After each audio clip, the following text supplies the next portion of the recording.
teams who we're playing against have been really tough, and yeah, we've fought right until the very end, even when it's gone to penalties, even when it's gone 120 minutes, we've never given up. And yeah, we like to add that little bit of drama. I know that the fans at home, we've probably given them a heart attack, and everyone in the stadium, but yeah, you can see the fight from the team that no matter what, we want to get the win, whatever game we play in. One of the most intriguing battles going into this game, I suppose, is the midfield, right? Because you've got Patry and Puteas and Bonmati on one side, and then yourself and Georgia and Kira on the other. Is that a real indication of where the game could be won?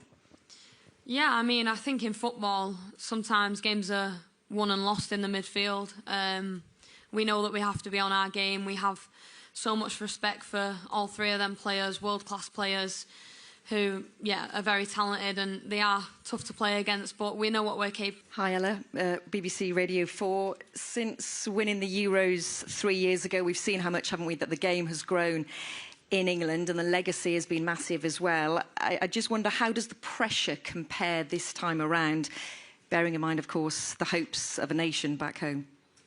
Yeah, I mean, I think we have our own little bubble, and when we're on camp, we stay in that little bubble, and we don't know too much about what's going on at home. I think we don't have that pressure on ourselves. I think the only pressure that we have is the one that you put on yourself individually.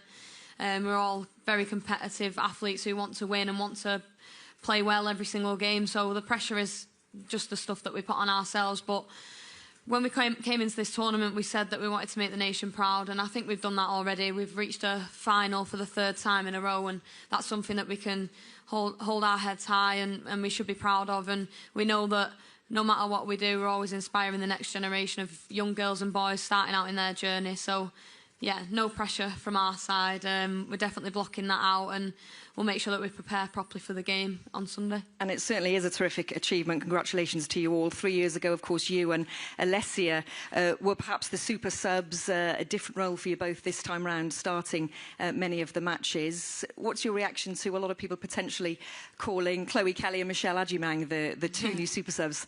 Oh, well, it's nice, yeah. I mean, it's nice for anyone to get on the pitch and make a real impact and a positive impact. And I know looking back at 2022, that was mine and Alessia's job to come on to the pitch and make an impact. And, yeah, that's what we managed to do. And this time round, our roles have changed, and we've made sure that we give 100% in the role that has been asked of us. And it's nice for us to, you know, do all the hard work and the girls to come on and get the goal and get it over the edge. But, you know, it's a squad game, and you need everyone. And yeah, we've had really positive impacts from players coming off the bench, but also the girls who have started the game have give absolutely everything and worked the socks off until they couldn't run anymore. So yeah, I mean, we've got a very good squad, and we've got players who can really come on and change games. So yeah, it's exciting. Thanks. Rob? Hi, good luck for Sunday. Thank you. Is there something as a squad that you're doing that gives you this fighting spirit to never give up, to have the resolve to produce a comeback, something you say to each other in those moments of adversity? I think we've spoke about it quite a lot this camp, you know, proper English performance. I think we have it in us all individually and as a team that we want to fight, we want to, you know, not stop running. And you've seen that in games where sometimes you might feel like we're down and out and it's 90-odd minutes, and then someone comes on and we have one moment and we take that moment. Yeah, and that's what it's all about. It's the squad depth. It's players having that belief that they can come on and really change the game. But yeah, I think it's all in us individually that we're competitive and we want to win, and we know what it takes to win in tournaments. And yeah, that's what we managed to do, and that's what's got us to a 3rd consecutive final. And it's 3 consecutive finals with Serena. How have you seen her change over the years? How does she keep it fresh? How does she inspire you? Are there sort of memories or moments, particularly in this camp, you think that was something she said that was particularly inspirational? I mean, I think we've nearly killed her twice this tournament. She said we've definitely aged her.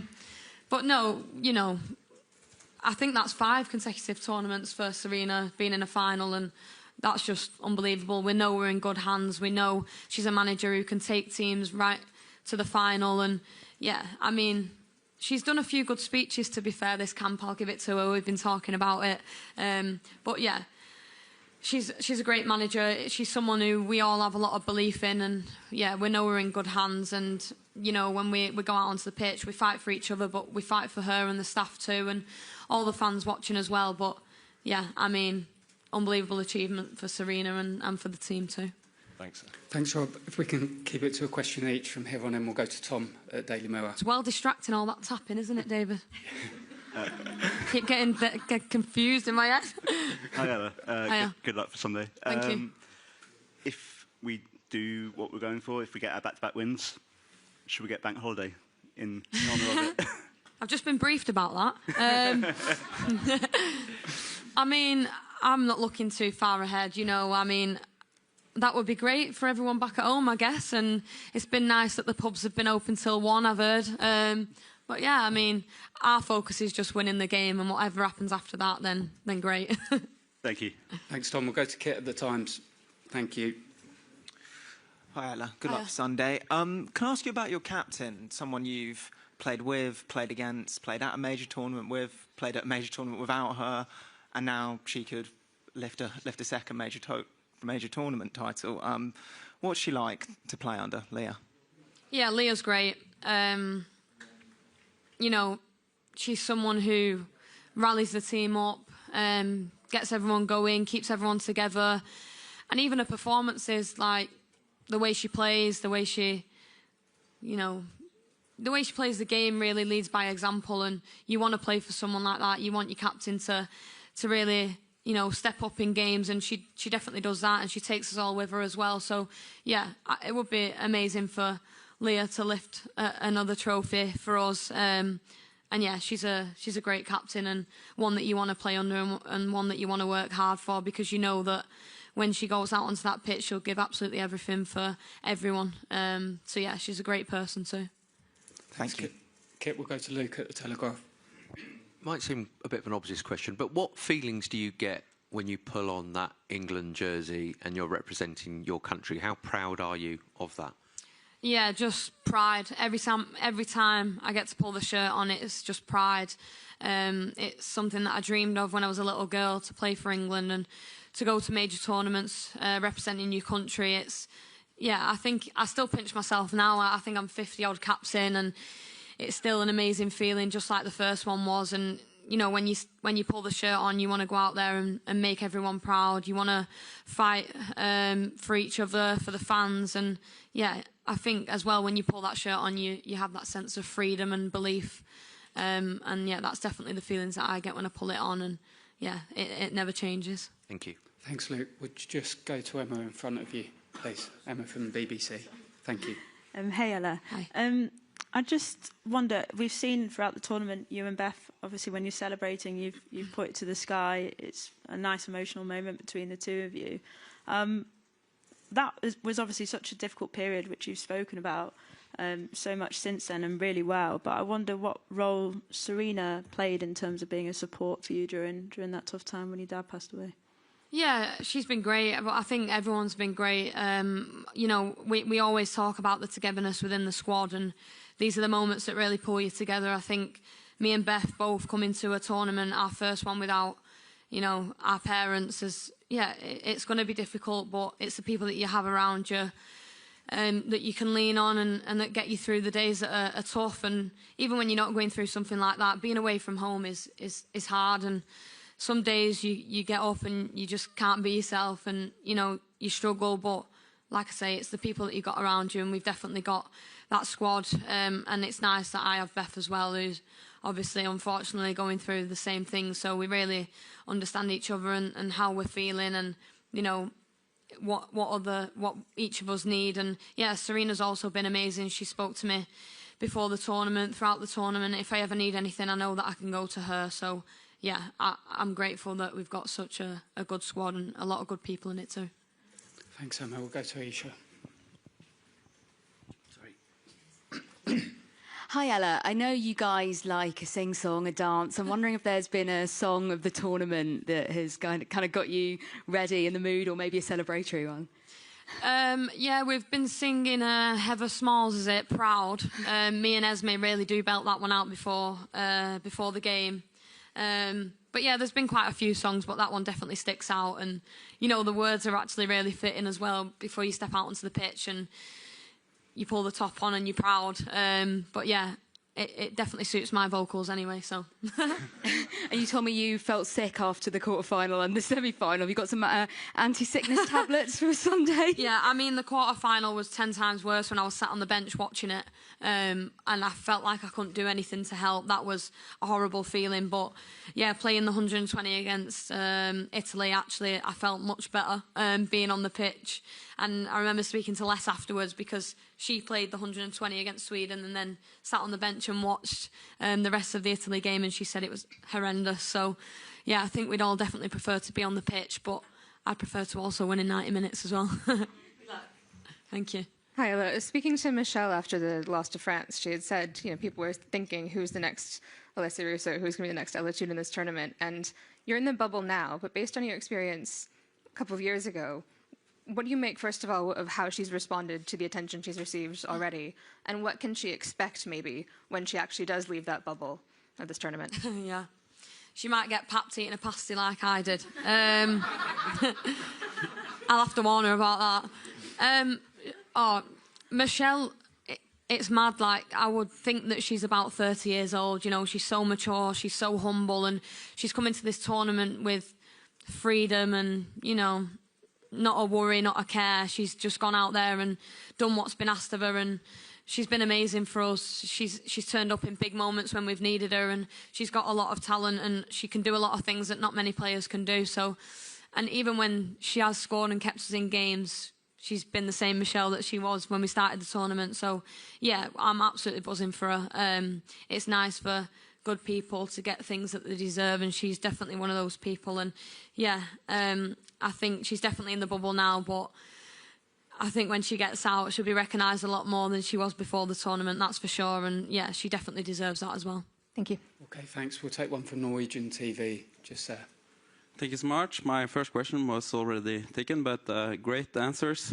About Serena Wigman, what's the last thing she says to you before you go out to play on the field? Oh, it depends whatever speech she's made up for us. Yeah, some words I probably can't repeat. But yeah, she's really motivating. She gets us all in a huddle. We're all listening to her. You know, you really hold on to every word that she says, and when she's finished talking, you're ready to go out and fight for each other. That's for sure. So yeah, she's definitely up to game with these motivational speeches. What did she say before the Italy match? Oh, I mean, a lot happened since then. I can't remember that far. I can't remember what I did yesterday. But yeah, just like I say, motivational speech and gets you all ready and raring to go. And yeah, sorry, I can't remember it word for word. Thanks. We'll go to Holly at the Daily Mirror. Thanks. Thank you. Obviously, just talking about being recognised, since the last Euros and World Cup, you know, you're the face of Impulse. You've done ads with Charlotte Tilbury. I think Joe joked that he can't get away from you when he went back home. And I just wondered, talking about childhood dreams, you know, how does that feel, being involved with those kinds of like huge ads? And what would little Ella have made of that?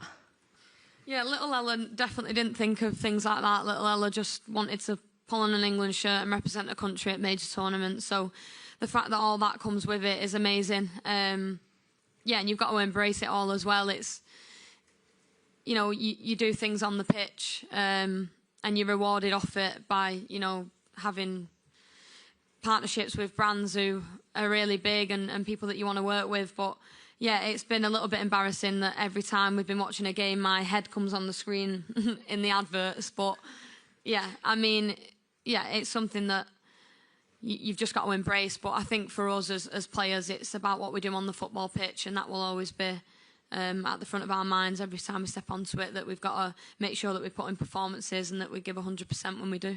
And you never get used to it? Never. Thanks, Holly. We'll go to Catherine, just in front of you, from the Telegraph. Thanks. Hi, Ella. I don't know if you've seen it, but there's a photo of, after Michelle Adjumang scored, of the bench, Serena included, celebrating, and then all the friends and family behind, and it's absolute carnage. I just kind of wonder, how important is that support network for you guys to have them in the crowd, but also to see them kind of away from games as well? Yeah, we... I think Beth actually put that picture in the group chat. It was a nice picture to see, and we've sent them on a roller coaster this tournament, and it's nice you know, to see things like that. I think sometimes when you're in the moment and you're playing, you forget about how it's making your family feel. And yeah, when you see them after games and you hear all the stories about how they're all jumping on each other and celebrating together, it's been amazing. They've really bonded this trip. There's been a lot of stories. They've been going out, doing a lot of things together, and they've actually planned a little pub crawl this afternoon, so they'll be going on that. But yeah, it's amazing, and it's so nice to have them here. And when you get an afternoon off and you can go and see them, it lets you switch off. Because like I say, it is difficult being away from home and being away from your people, but when they're here and you get that chance to go and, you know, sit with them and just have a little drink and just chill out, yeah, it really reminds you of why you're here and who you're here for and why you do what you do. So yeah, hopefully we can, you know, kick on in this last game and make it a tournament that they can remember too. Thanks, Catherine. We'll go to Adrian at TalkSport. Thanks. Hi, Ella. I don't know if you know, but you make a brief appearance in It's All Over, the Netflix documentary about what happened to the Spain women's team that won the World Cup. Bonmati has said that they couldn't celebrate properly after that because of what happened. Do you think that that gives them that little bit of extra motivation? And what are your reflections on what happened there? Yeah, I mean, it was a difficult period for the Spanish players, and I think for what they did in the World Cup, for then that to be the main talking point was, yeah, I think it was really tough for them and something that they shouldn't have had to go through. And they should have celebrated what was an amazing tournament for them. And yeah, I mean, the respect that we have for Spain, we've reached them now in, well, since I've been here, 2 finals. So I think, yeah, I mean, both of us want to win, obviously. They have their reasons, we have ours, and I think it's going to be a really tough game. And yeah, you don't know what to expect. We have so much respect for them, the players in the team as well, and the quality that they have. But we also have that belief in ourselves as well that we can, you know, really step up and put on a good performance. So yeah, I think they'll be raring to go, but so will we. Thank you. We'll just go to Theo next year. Thanks. Hi, Ella. Hi. I wanted to talk about your sort of role in the dynamic of the squad and in the bubble. You seem like such a joyful person with, you know, such a wonderful personality, and I wonder what brings you joy and how do you feel like that role comes across in the squad in the bubble to kind of be someone that can bring joy? Yeah, I mean, since we've lost Jill, I think someone had to step up, and I think it fell a bit on my shoulders. But no, I love having a laugh. I love having a bit of banter with people and, you know, getting people involved. And yeah, I feel at my best when I'm making people laugh, and that's why I'm best mates with Alessia, because no matter what I say, I know that she'll laugh. So she makes me feel better. But no, I try not to take everything too serious. When I step onto the pitch, that's when I'm serious and I'm, you know, going to give my absolute everything. But when I'm off it, I want to have a bit of a laugh and a joke. And I think that when you're away for so long, you've got to create memories off the pitch as well. And yeah, I just love being around the girls and, you know, playing cards, doing bits and bobs. But yeah, it's nice to bring that personality out. And I think that's what's good about this team, that everyone can just be themselves and, yeah, bring their own personalities. Thank you. OK, we'll go to Jack from The Sun. Ella, you spoke about the speeches that Serena's made. Have the most impactful ones been here? Have they been before games, or have they been in huddles ahead of extra time? When has she really made the difference? Yeah, she does them whenever. We had a good one before the Italy game the night before in the meeting, one that definitely stood out. And then again before the game. And yeah, I think half-time is when it's tactics and you're talking tactics and what we can do to improve or what we're doing well. But yeah, Serena's speeches before the games have definitely got us motivated. And even though sometimes we have gone a goal down, you still remember the words that she said before the game. And, you know, it makes you want to go out and put on a performance for the second half as well. So yeah, she's been pulling them out of the bag. And yeah, no matter what you say, what Serena says, you listen, because, like I say, she's reached 5 major tournament finals, so she definitely knows what she's doing. Are they emotional ones, or are they ones that scare you, or a bit of both? I won't say emotional. I think it's just motivational. She wants to get you up and ready for the game, and she wants you to step out onto the pitch and be together and fight for each other, and that's definitely the key thing that she wants from us is just to be together and have each other's backs. Thanks. We've got time for 3 quick questions. We're going to go to Tom at The Guardian, Jamie from The Independent, and then German TV at the back. Thanks. Hi, Ella. You've obviously scored in a Euros final, scored in a FA Cup final, World Cup semi-final and a finalissima as well. So I'm wondering, what is it about these big games that brings the best out of you?